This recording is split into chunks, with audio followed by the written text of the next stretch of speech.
So why evasion? Why should we learn this art to slip, bob and weave and duck? It's because it trains you in distance and timing. Let it be any martial art. It can be karate, taekwondo, muay thai, etc. Let it be any striking art that you practice. If you don't know the distance and timing, that is where the punch is coming from, where the punch is going to end up on your body, and how to counter react, how to counter attack, then you're not a martial artist. Then you're not doing anything at all. You're not practicing combat. So what happens? How do you practice this, and what changes happens inside your brain? Let's talk about that.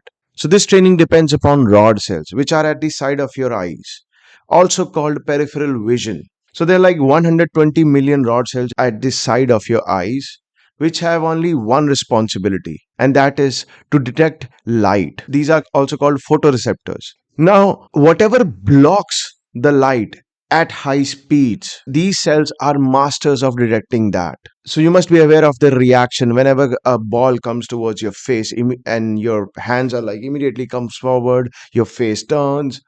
That is your reaction. That is your rod cells giving information to your visual cortex, and your visual cortex sending back information to your motor cortex. Your motor cortex is sending it to your freaking body to react. But my point is, you train your brain in this art, not only your body. So, what happens when a strike comes towards your face? When a strike comes towards your face, your rod cells detect the blockage of light and sends that information via retinal ganglion cells and optic nerve to your thalamus, which is lateral geniculate, and from there to your visual cortex. Now, visual cortex is where all the process of this information happens. Visual cortex processes this information and creates an image in your mind. That's what you see. Your brain creates that image. Now, what this training does is reduces the time of that process, reduces the time of the processing of that information, so that you don't have to take 1 or 2 seconds to react. You can react in milliseconds.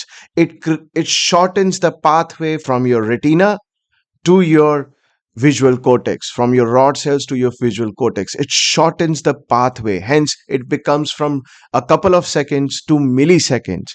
Not only that, it also connects with your cerebellum, which is your precise motor movement. So, precise motor movement in martial arts is what? Striking on the chin, striking on the head, giving concussion. So any hook that is landing on the chin is a precise motor movement coordinated by cerebellum. So what is happening is, when a strike comes towards your face, your visual cortex tells you to move. While movement, it goes to your prefrontal cortex, which tells you to give a hook or an uppercut while movement, and that goes to your cerebellum, and cerebellum triggers that precise motor movement accordingly, and hence you throw a counter hook. So a cross is coming towards your face. Your rod cells detected that cross, send that information to visual cortex.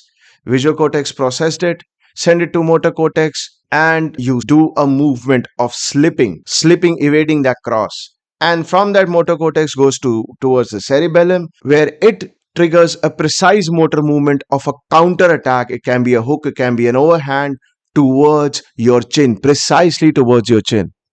And that's how this slipping works. And apart from it, it also saves you from brain damage. No matter how perfect your guard is, you will still get some sort of concussion from a strike. Even if it is not landing on your head, still it will give you some concussion. Even if you're guarding your head, even if you're defending it using your arm, it will still give you brain damage.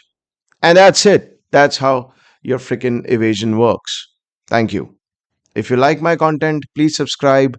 Please like. If you want personal training from us, send us a DM, and we will save your brain cells as much as we can while giving you very accurate training using not only martial arts but also anatomy and brain anatomy. Thank